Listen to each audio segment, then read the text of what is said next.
අලුතෙන්ම ජීවිතයක් පටන් ගන්නෙ කොහොමද? අපි කවුරුත් කැමති අලුත් වෙන්න.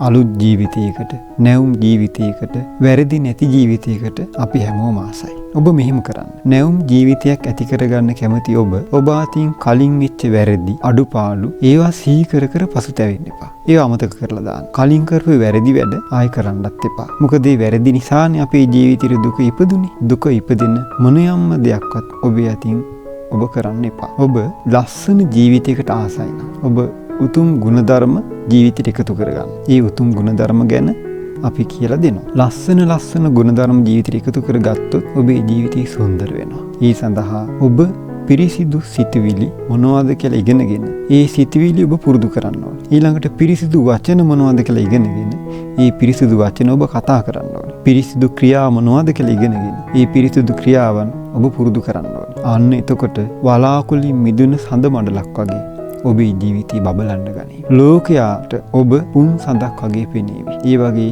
ලස්සන ජීවිතයක් ගත කරන්න කවුද අකමැති? ඔබත් කැමති වෙන්න සුන්දර ජීවිතයක් ඇති කරගන්න.